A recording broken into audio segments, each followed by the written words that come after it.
வாழ்க்கையில் அடுத்த நிமிடங்கள் என்ன நடக்கும் என்பதில்தான் மனிதனின் வாழ்நாளுடைய அர்த்தங்கள் அடங்கி உள்ளது. அந்த அர்த்தங்களுக்கு தான் ஓடுகின்ற ஓட்டம். அதில் நிதானமாக ஓடுபவர்கள் சில பேர். சிலர் எதற்காக, ஏன் என ஒன்றும் தெரியாமல் ஓடுகிறார்கள். இந்த தற்போதைய உலகத்தை பார்க்கும்போது அதில் ஓட்டம் மட்டும்தான் கண்களுக்கு தெரிகிறது. ஏதோ சிறு சிறு இடத்தில் அன்பு, பரிவு, பாசம் என சிலரின் மனதில் பார்க்க முடிகிறது. அப்படிப்பட்ட சூழலில் என் பிள்ளைகளான நீங்கள் என் கண்களுக்கு வித்தியாசமாக தெரிகிறீர்கள். நேர்மறை உலகில், நேர்மறையான சூழ்நிலையில் மனிதர்களிடத்தில் வாழ்வது சுலபம். நேர்மறை உலகம்தான். ஆனால் சில மோசமான எதிர்மறையான குணங்களை நீ கடந்து வருகிறாய். இது வெள்ளத்தில் தத்தளித்தவனுக்கு அவன் முழுகும் நேரத்தில் அவனுக்கு கிடைத்த கைப்பிடி என்பது. அவன் உயிர் காக்கும் தெய்வம் அந்த நேரத்தில் அதுதான் உன் இப்போதைய வாழ்க்கை நிகழ்வு. நீ எதற்கும் பயப்படாதே. என் கை எப்போதும் உன்னை காக்கும். விரைவில் மேலோங்கி உன்னை பார்த்து நகைத்தவர்களுக்கு முன்னிலையில் நிமிர்ந்து பார்க்க உன்னை செய்வேன். அதனால் நீ எதற்கும் பயப்படாதே, கலங்காதே. உன்னில் நிச்சயம் வெற்றி என்ற தீபத்தை நான் ஏற்றுவேன். உன்னில் பார்க்கும் அனைத்துமாய் அகிலத்தின் ரூபமாய் உனக்கு நான் இருப்பேன். உலகத்தில் என்ன மாறினாலும் நகன்றாலும் உன்னை விட்டு ஒருபோதும் அகல மாட்டேன். உன்னில் எப்போதும் நான் இருப்பேன். அதனால் எல்லாம் சரியாகிவிடும். எதற்கும் அஞ்சாதே. உன்னோடும் உன் குடும்பத்தோடும் நான் இருக்கிறேன். நம்பிக்கை ஆட்டம் காணும் போது நமக்கு தேவை பொறுமை, நம்பிக்கை. பாபா காட்டிய வழியில் நடந்தால் ஆரம்ப காலத்தில் எல்லாமே சுகமாக இருக்கும். ஆனால் போக போக புதர் மூடிப்போய் எங்கே பார்த்தாலும் முள்ளாக இருக்கும். அப்பொழுது நம்பிக்கை ஆட்டம் காணும். மனம் சுலபமாக சந்தேகங்களால் அலைபாய்ந்து சாயி ஏன் இந்த காட்டு வழி பாதைக்கு நம்மை கொண்டு வந்தார் என்று நினைக்கும். சாயி சத் சரித்திரத்தில் சொல்லியிருக்கிறார், எது வந்தாலும் நீ கலங்காதே. சோதனையை தருகிற பாபா அதை தாங்கும் சக்தியையும் தருவார். தப்பிக்கிற வழிகள் பலவற்றையும் உருவாக்கி அளிப்பார். உனக்கு பின் இருப்பது அவற்றை விட பெரியவரான பாபா. உன்னை நிச்சயமாக கைவிட மாட்டார். உன்னை தொடுகிறவன் பாபாவின் கண்களை தொடுகிறவன் என்று உனக்கு ஆணையிட்டுள்ளார். பாபாவின் திருவுருவத்தை அடிக்கடி பார்க்க வேண்டும். அவரை எப்போதும் நினைக்க அது உதவும் என்ற நோக்கத்துடன் பாபாவை போட்டோ எடுப்பதற்கு பம்பாயிலிருந்து சில மாணவர்கள் கேமரா ஒன்றுடன் வந்திருந்தனர். அவர்களுடைய நோக்கம் நிறைவேற போட்டோ எடுப்பது சரியான வழி அல்ல. மாறாக அவர்கள் தம்மை காண முடியாதவாறு மறைந்து நிற்கும் சுவரை தகர்த்தெறிய வேண்டுமென பாபா அறிவுரை வழங்கினார். அவ்வாறு தடையான சுவர் அகற்றப்பட்டு விட்டால் அவர்களும் பாபாவும் ஒருவரை ஒருவர் நேருக்கு நேர் தெளிவாக பார்த்து கொள்ள முடியும். தகர்த்தெறிவது என்பது எதிர்மறையான சாதனை. பாபாவின் சூசகமான பேச்சின் உட்பொருள் என்ன?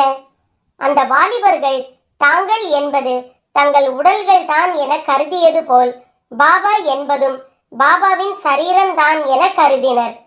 அந்த மாதிரி அனுமானங்களை விடாமல் பாபாவின் உடலை மட்டும் போட்டோ எடுக்க முயற்சி செய்யும் வரை தங்களை பற்றியும் பாபாவை பற்றியதுமான ஸ்வரூபம் சம்பந்தமான அவர்களது தவறான நோக்கங்களில் இருந்து விடுபட முடியாது. ஷீரடியில் உள்ள இவ்வுடலை பார்த்துவிட்டு சாய்பாபாவை கண்டுவிட்டதாக ஒருவன் எண்ணுவானே ஆகில் அவன் எண்ணம் தவறானது. நான் இங்கே இல்லை என சில சமயங்களில் பாபா கூறுவார். இந்த மாயா உலகத்தில் என் இருப்பை அறிந்து கொள்ள முடியாமல் இருக்கிறீர்கள். மாயை எந்த வடிவத்தில் இருக்கும் என்ற சந்தேகம் உங்களுக்கு வரலாம். மாயை உண்மையில் உன் வடிவிலேயே இருக்கிறது. ஆகையால் இந்த உடம்பை நம்பாதே, இந்திரியங்களை நம்பாதே, இந்திரியங்களால் உண்டாகும் சுகத்தை விரும்பாதே. அப்படிப்பட்ட நன்மை அளிக்காத கர்மங்களை மேற்கொள்ளும் முன்பு என்னை நினைத்திடு. நான் உங்களுக்கு கவசம் போல் இருந்து காப்பேன். மாயை மிகவும் பலமானது. ஆனால் இறை நாமமோ அதைவிட சக்தி வாய்ந்தது. இறை நாமம் ஒன்றே உய்யும் வழி. மாயையை வெல்ல இறைவனிடம் விசுவாசம் தவிர வேறொரு சாதனை இல்லை. ஷீரடி சாய்பாபாவின் அருளாலும் கருணையாலும் சீடர்கள் பலர் உருவானார்கள். தெய்வீக மகிமை நிறைந்த பாபா குழந்தைகளிடம் குழந்தையாகவே நடந்து கொண்டார். அப்படி பாபா குருவாக உருவாகி குருவருள் பெற்று ஷீரடியில் வாழ்ந்து வந்தார். பல ஆண்டுகள் ஒரு யோகியைப் போலவே வாழ்ந்த பாபா பிச்சை எடுத்தே சாப்பிட்டார். தனது மகிமையால் நோயுற்றவர்களின் நோயை குணமாக்கினார். பாபாவின் புகழ் சுற்று வட்டாரங்களில் பரவ தொடங்கியது. பல ஞானிகள் வந்து பாபாவை சந்தித்தனர். அவர்கள் பாபாவின் தெய்வீக தன்மையை தாங்கள் அறிந்ததோடு அதை உலகிற்கும் எடுத்து கூறினர். பாபா தான் தங்கியிருந்த துவாரகாமாயி என்னும் மசூதியில் விளக்குகள் ஏற்றி வைப்பார். இரு எண்ணெய் வியாபாரிகள் விளக்கிற்கான எண்ணெய் கொடுத்து வந்தனர். ஒரு நாள் பாபாவின் ஆற்றலை சோதிக்க எண்ணிய அவர்கள் எண்ணெய் தர மறுத்தனர். பாபா தண்ணீரை ஊற்றி விளக்குகள் எரித்தார். இந்நிகழ்ச்சியால் பாபாவின் புகழ் அப்பகுதி முழுவதும் பரவியது. பாபாவை தேடி பக்தர்கள் வரத் தொடங்கினர். ராதா கிருஷ்ணமாயி என்னும் பெண்மணி பாபாவின் இருப்பிடத்தை கவனித்துக் கொண்டதோடு உணவும் சமைத்து வந்தார். பாபாவை தேடி எத்தனை பக்தர்கள் வந்தாலும் அவர்கள் அனைவரும் வயிறார உண்ணும்படி அந்த உணவை பெருக செய்தார் பாபா. தெய்வீக மகிமை நிறைந்த பாபா குழந்தைகளிடம் குழந்தையாகவே நடந்து கொண்டார். சிரிக்க சிரிக்க பேசி குழந்தைகளை மகிழ செய்தார். பாபா பஜனையையும் பாடல்களையும் விரும்பினார். பக்தர்களிடம் பஜனைகளையும் பாடல்களையும் பாடும்படி உற்சாகமூட்டினார். சில வேளைகளில் பாடல்களுக்கு தக்கபடி பாபா நடனமாடினார். ஏழைகளின் துயரங்களை கண்டு மனம் பொறுக்காதவர் பாபா. ஒரு தாயை போல ஏழைகளிடம் நடந்து கொண்டார். தொழுநோயாளிகள் மீது அவர் மிகுந்த இரக்கம் கொண்டிருந்தார்.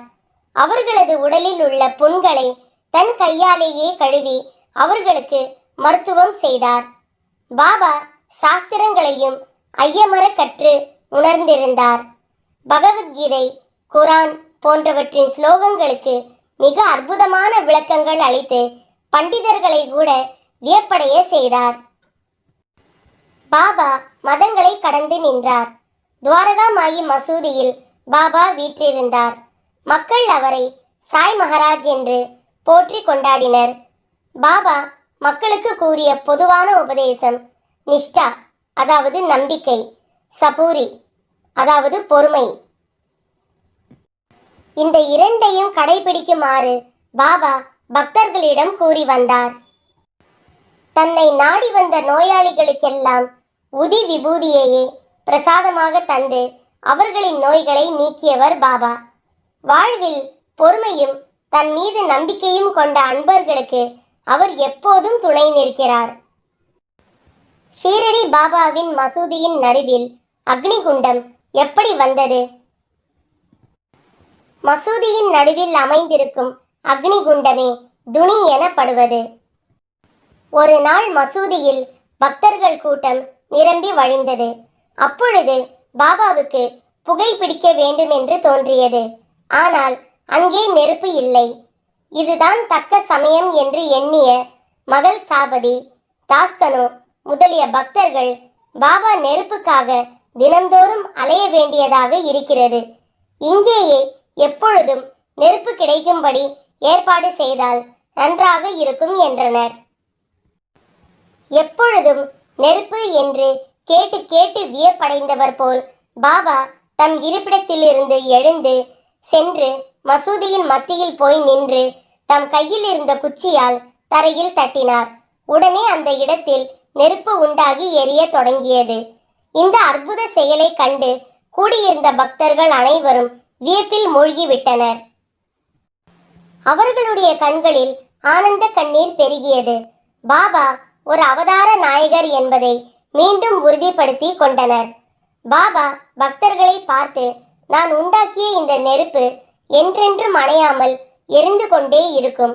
இதிலிருந்து கிடைக்கும் உதி துன்பங்களை எல்லாம் போக்கும், பிணிகளை நீக்கும் என்று கூறினார்.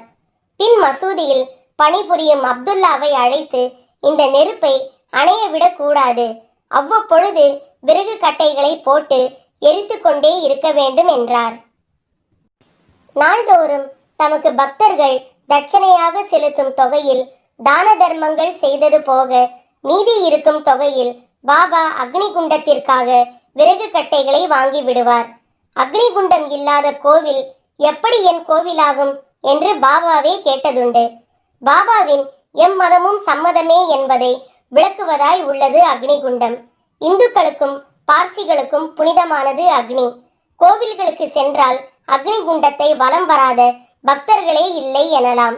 அக்னி குண்டம் அணையாமல் எக்காலத்திலும் எரிந்து கொண்டே இருப்பதற்காக அவ்வப்பொழுது விறகு கட்டைகள், மட்டையுடன் கூடிய தேங்காய்கள், கற்பூரம் போன்றவைகள் அதில் போடப்படும்.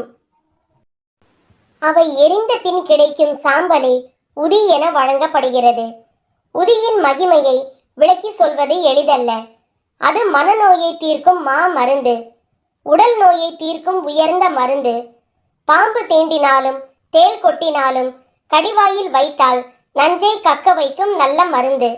பெண்கள் பிரசவ வேதனையில் துடிக்கும் போது உதியை வயிற்றின் மீது தடவிவிட்டு சிறிதளவு நீரில் கரைத்து கொடுத்தால் வேதனையே இல்லாமல் மகப்பேறு உண்டாகும். இந்த நோய் தீராது என்று மருத்துவர் கைவிட்ட பின்னரும் உதியை நீரில் கரைத்து கொடுக்க நோய் இருந்த இடம் தெரியாமல் விரைவில் பறந்து போய்விடும். தம்மிடம் விடை பெற்று செல்வோருக்கெல்லாம் பாபா தம் கையாலேயே உதி கொடுத்து அனுப்புவார். சில சமயங்களில் பக்தர்களின் நெற்றியில் பூசி விடுவார். தொலை தூரத்தில் இருந்தாலும் பக்தர்கள் துன்பம் துடைக்க தக்க சமயத்தில் கிடைக்கும்படி உதி கொடுத்து அனுப்புவார் பாபா. சாய் பக்தர்களின் உயர்ந்த உடைமைகளில் உதி மேலான இடத்தை பெற்றுள்ளது. உதி இல்லாத சாய் பக்தர்களின் இல்லமே இல்லை எனலாம். உதியை பயன்படுத்தாத சாய் பக்தரே